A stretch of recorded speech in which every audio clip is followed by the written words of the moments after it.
حضرت علی کو حضور نے فرمایا انا مدینۃ العلم و علی بابھا، علی میں مدینے کا، میں علم کا شہر ہوں، تو علم کا دروازہ ہے۔ میرے دوستو، جو طالب العلم جامعۃ العارف میں پڑھا وہ اپنے سال بتا سکتا ہے، اتنے سال پڑھا ہوں، لیکن دروازے سے کتنی مرتبہ گزرا ہوں وہ نہیں بتا سکتا۔ کوفہ علم کا دروازہ جہاں علی المرتضی دفن ہے، مدینہ علم کی منزل بتاتے ہیں، دروازہ یاد نہیں رہتا۔ امام بخاری یوں گئے ہیں، یوں جا کے پڑھا اور پڑھ کے حدیث پاک کو مرتب کیا اور آپ کے اور میرے سامنے پیش کیا۔ یہ حدیث امام بخاری نے مرتب کی ہے، پوری کتب کیسے شروع کی؟ حافظ ابن حجر اسقلانی رحمہ اللہ کہتے ہیں کہ امام بخاری نے جو ابواب لکھے ہیں نا، تراجم، جسے انگلش میں کہہ دوں ہیڈ لائنز، عنوانات، یہ جو لکھے ہیں یہ کہاں لکھے ہیں؟ وہ کہتے ہیں میں نے ریاض الجنہ میں بیٹھ کے لکھے۔ کیوں؟ کہتے ہیں یہ استبراق بالامکنہ کی دلیل ہے۔ استبراق بالامکنہ کسے کہتے ہیں؟ کہتے ہیں جگہ بھی برکت والی ہوتی ہے، وہاں بیٹھ کے کام کریں تو کام بھی برکت والا ہوتا ہے۔ کہتے ہیں جگہ کیسے برکت والی ہے؟ کہ 15واں پارہ پہلا صفحہ اللہ نہیں فرماتے سبحان الذی اسری بعبدہ لیلا من المسجد الحرام الی المسجد الاقصی الذی بارکنا حولہ، ہم نے محمد الرسول اللہ صلی اللہ علیہ وسلم کو سیر کرائی مکہ سے مسجد اقصی تک۔ کیوں؟ مسجد اقصی کے ارد گرد رب نے برکات رکھی۔ کہتے ہیں یہ استبراق بالامکنہ کی دلیل تھی، تو امام بخاری نے بھی استبراق بالامکنہ کی دلیل کے طور پہ یہ حدیث پاک کے عنوانات، مین چپٹر، ہیڈنگز وہیں لکھے۔ پھر حدیث پاک کو مرتب مکہ مکرمہ میں بیٹھ کے کیا۔ اکثر عادت ہوتی تھی غسل کرتے، نیا کپڑا پہنتے، خوشبو لگاتے، جتنی مجلس پہ بیٹھ کے حدیثیں لکھنی ہوتی لکھ دیتے، نئی مجلس منعقد کرنی ہوتی تو پھر غسل، پھر کپڑے، پھر خوشبو کے ساتھ امام بخاری نے حدیث پاک کو مرتب کیا۔ تقریباً اس حدیث پاک میں مقررات سمیت 9082 کوئی 10,000 احادیث کے لگ بھگ احادیث کا مجموعہ ہے۔ امام بخاری رحمت اللہ علیہ نے اس کو جمع فرمایا۔ کل صحیح حدیثیں نہیں ہیں، صحیح حدیثوں کا ایک حصہ اس میں ہے، ورنہ اس سے ہٹ کے بھی صحیح احادیث دنیا میں موجود ہے۔ امام بخاری رحمت اللہ علیہ نے مرتب کیا۔ پہلا باب شروع کیا کہ وحی حضور تک کیسے آئی، وہیں سے دلائل شروع کی، اور پھر آخری جو چیپٹر ہے اس کا نام ہے کتاب التوحید والرد علی الجہمیہ۔ امام بخاری رحمت اللہ علیہ نے اس میں 93 ابواب قائم کیے ہیں۔ آخری باب ونضع الموازین القسط لیوم القیامہ وان اعمال بنی آدم وقولهم یوزن وقال مجاہد القسطاس العدل بالرومیہ۔ یہ امام بخاری نے مین چیپٹر ہیڈنگ قائم کی، علمی عنوان کی، رومی زبان میں قسط اور قاصد کے مصدر کو یہ لفظی طور پہ، معنوی طور پہ اور اس کا ذو معنیین ہونا بیان کر کے پھر امام بخاری نے حدیث لکھی، اور حدیث حضرت ابو ہریرہ کے راوی سے لائے، 4 محدثین کرام کے واسطے سے ابو ہریرہ تک پہنچے، حضرت ابو ہریرہ سے اللہ کے رسول تک پہنچے، اور پھر اس ذریعے حدیث پاک کو ختم کیا۔ اب توجہ رکھے، میں حدیث پاک کے اوپر گفتگو آخری حدیث پہ شروع کرنے لگا ہوں۔ یہ امام بخاری نے باب قائم کیا ہے قول اللہ تعالی ونضع الموازین القسط لیوم القیامہ۔ اللہ تعالی سورت نمبر 21 سورت الانبیاء آیت نمبر 47 میں فرماتے ہیں، جو امام بخاری نے یہاں ذکر کیا ہے کہ قیامت کا دن ہوگا، ہم قیامت میں وزن اعمال کو تولنے کے لیے ایک ترازو لگائیں گے۔ یہ ترازو اس زمانے کا گویا کیلکولیٹر ہے جو پورا گن کے وزن کر کے پوری ترتیب کے ساتھ بتائے گا کہ اس نے کتنی اچھائیاں کی ہے، کتنی برائیاں کی ہیں، اس نے کتنی اچھائیاں کی ہے، کتنی برائیاں کی ہے۔ امام بخاری کے زمانے میں معتزلہ فرقہ تھا، جہمی لوگوں کا زور شور تھا، ان کا نظریہ یہ تھا کہ تلتی تو وہ چیز ہے جس کا کوئی وزن ہو، جس کا کوئی جسم ہو، اعراض جس کا کوئی وزن اور جسم بھی نہ ہو وہ کیا تلتے ہیں، اس لیے وہ اس تولنے کا انکار کرتے۔ امام بخاری نے ان کو جواب دیا ہے، فرمایا نہیں، اللہ نے قرآن میں کہا ہے وَنَضَعُ الْمَوَازِينَ الْقِسْطَ لِيَوْمِ الْقِيَامَةِ کہ وزن اعمال ہوگا تو اعمال اور اقوال، چاہے باتیں ہوں چاہے عمل ہوں، اللہ تعالیٰ یہ چیزیں تولیں گے۔ اس زمانے میں نص کے ساتھ سمجھا دیا گیا تھا، بس آپ اس کو مان لو، بطور امر تعبدی لوگ مان لیا کرتے تھے۔ آج کے دور میں کوئی اعتراض کرتا تو ہم بطور ایگزامپل، مثال کے طور پہ بھی سمجھا سکتے ہیں، ایسی چیز جس کا جسم نہیں ہوتا وہ تلتی ہے۔ آپ کہیں گے کیسے؟ اس وقت گھڑی پہ 11:13 ہے. یہ وقت تل رہا ہے تو پتہ ہے. آج 2 نومبر 2025 بروز ہفتہ ہے. یہ کیلنڈر تل رہا ہے تو پتہ ہے اس وقت اتنا ٹیمپریچر ہے. گرمی کا ہے پلس میں ہے اور سردی کا ہے تو مائنس میں ہے. یہ ٹیمپریچر کو کوئی وزن نہیں ہے, کوئی جسم نہیں ہے, پھر بھی تل رہا ہے. تو یہ وزن ہے تو تل رہا ہے. میرے موبائل میں اتنی GB باقی ہیں, اتنی MB باقی ہیں. یہ میں نے نمبر ملایا, اتنی GB باقی ہے, اتنا پیکج باقی ہے. پر پیکج کا وزن تو کوئی نہیں ہے, جسم تو کوئی نہیں ہے. پیکج سم پہ لگاؤ پھر بھی سم کا اتنا وزن, پیکج ڈیلیٹ کر دو پھر بھی سم کا اتنا وزن. تو پھر سم کے اندر پیکج کا جسم تو نہیں ہے. یہ کیسے تلے ہیں؟ کہتے ہیں جدید سائنس ہے, جدید ٹیکنالوجی ہے, اس نے تول دیا ہے. اسے شوگر ہے اتنا نمبر پہ ہے, اسے بلڈ پریشر ہے اتنے نمبر پہ ہے, اس کے پلیٹ لیسٹ ہے, اس کی ترتیب یہ ہے, فلاں فلاں فلاں فلاں, ایک ایک چیز کو تول رہے. اتنا بیلنس کال سے پہلے تھا, کال کرنے کے بعد اتنا بیلنس. آؤٹ آف کنٹری میں نے کال کی ہے تو میرے پاس اتنا بیلنس, کال کے بعد اتنا بیلنس. یہ جو کالیں تل رہی, یہ بیلنس تل رہے, یہ ان کا تو کوئی جسم نہیں ہے. یہ کیسے تلتے ہیں؟ کہتے ہیں یہ مخلوق نے ترقی کی ہے. میں نے کہا مخلوق ترقی کرے گی تو وَنَزَعُ الْمَوَازِينَ الْقِسْطَ لِيَوْمِ الْقِيَامَةِ, اللہ تو ان کے خالق ہیں, وہ ان چیزوں کو تول کے دکھائیں. مسئلہ کوئی نہیں ہے, آسانی کے ساتھ اس کو آج کے دور میں سمجھایا جا سکتا ہے. امام بخاری نے یہ بات کر دی. آگے وقال مجاہد القسطاس العدل بالرومیہ کہہ کے امام بخاری نے یہاں ایک علمی مسئلہ بیان کیا ہے, کیونکہ آیت میں لفظ قسط آیا ہے, وَنَضَعُ الْمَوَازِينَ الْقِسْطَ.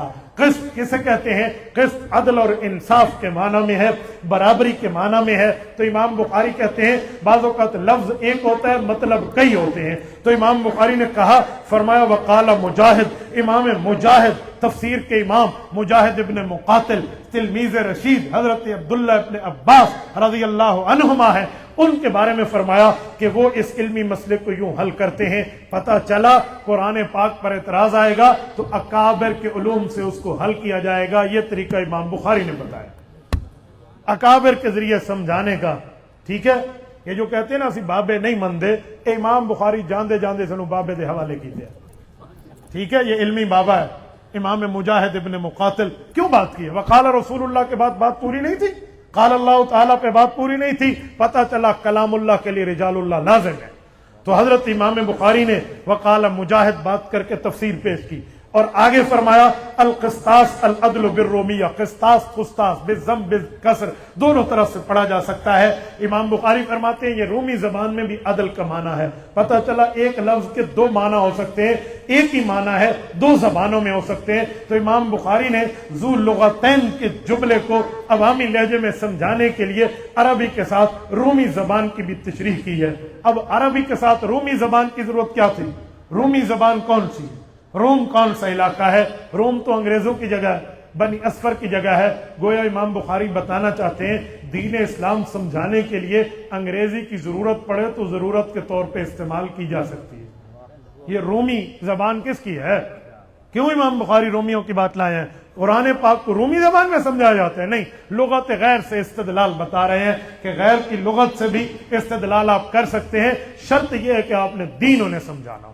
یہ نہیں ہے کہ تم کالج میں بیٹھ کے تہذیب بھی ان کی اپنا لو, لباس بھی ان کا اپنا لو, تمدن بھی ان کی اپنا لو, اور پھر علامہ اقبال بھی تم سے گلہ کر کے کہے کہ وضع میں ہو تم نصارا تو تمدن میں ہو ہنود, یہ ہے مسلمان جنہیں دیکھ کے شرمائیں یہود. یوں نہ ہو, تہذیب نہیں, تمدن نہیں, ثقافت نہیں, زبان ان کی سمجھو تاکہ آپ وہی مذہب وہی دین دوسروں کو سمجھا سکیں. میرے دوستو, سر پہ پگڑی پہن کے بھی انگلش پڑھی جا سکتی ہے, ٹخنے سے اوپر شلوار رکھ کے بھی کالج میں ٹاپ کیا جا سکتا ہے, اسلامی لباس میں کرتے کی شکل میں پہن کے بھی یونیورسٹی سے گولڈ میڈل لیا جا سکتا ہے. پھر سمجھانا مشکل نہیں ہوگا. پھر بسم اللہ الرحمن الرحیم, by the name of Allah, most gracious, most merciful. La ilaha illallah, there is no God but God. Muhammadur Rasulullah Khatamun Nabiyyin. Muhammad is apostle of Allah, seed of the every new prophethood after him, peace be upon him. آپ اس طرح شریعت کو سمجھا سکیں گے. شرط یہ ہے کہ دین سمجھانے کے لیے پڑھیں, پھر دین کے داعی بن جائیں. ضروری نہیں ہے منہ ٹیڑھا کر کے میں داڑھی منڈا کے انگریزی پڑھوں، لعنت ایسے پڑھنے کے اوپر جو مجھے شریعت کی مخالف بنا دے. جی نہیں، میں نے بھی الحمدللہ تمغے سونے کے اگر اپنے یونیورسٹی سے لیے ہیں تو اس مسجد کی چٹائی کی برکت سے لیے. ہم نے پگڑی پہن کے بھی انگریزی میں ٹاپ کیا ہے تو اس بنیاد پہ کیا ہے کہ ہمیں اللہ کے قرآن کی بات ہے، ہم نے رسول اللہ کی حدیث کی بات کر دی ہے. مجھے اس کے لیے شیطانی اور انگریزی لباس پہننے کی ضرورت نہیں ہے، میں ان سے متاثر نہیں ہوں. ہمیں اللہ رسول نے مؤثر بنایا ہے، متاثر نہیں بنایا. ہم اپنی دعوت لے کر اٹھیں گے، دنیا پہ چھا جائیں گے، ہم دنیا والوں سے کبھی متاثر نہیں ہوں گے. ہمیں کوئی کہتا ہے وہ کافراں نو ویکھو او تے چند تے پہنچ گئے نے، وہ چاند پہ پہنچ گئے، تم مولوی ابھی بھی زمین کے نیچے موت و حیات کی باتیں کر رہے ہو. اور میں نے کہا چھوٹا دل نہ کرا میرے مسلمانوں کا، کافر چاند پہ پہنچا ہے، میں اس نبی کا ماننے والا ہوں، میرا نبی عرش پہ پہنچا. سانو چاندر وکھا کہتے ہیں نبی علیہ الصلوۃ والسلام دی سیرت تو دور کر دیو. میں اس نبی دا منن والا جتھے آکسیجن دی بھی لوڑ کوئی نہیں، رسول اللہ بغیر آکسیجن دے ماورا پہنچے نے. اے کی مطلب ہے؟ لیکن سن، ہم عرش پہ پہنچے، رسول اللہ کی بات کر رہا ہوں.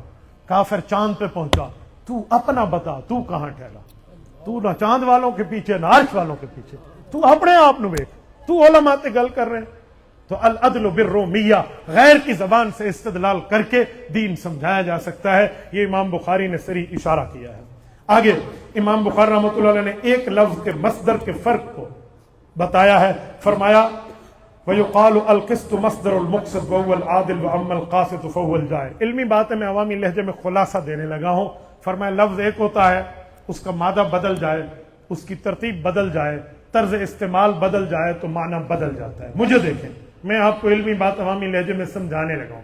میں یہاں کہتا ہوں اسپیکر 2 نمبر ہے نہیں، کہیں آپ بھائی کے مخالف ہو جائیں.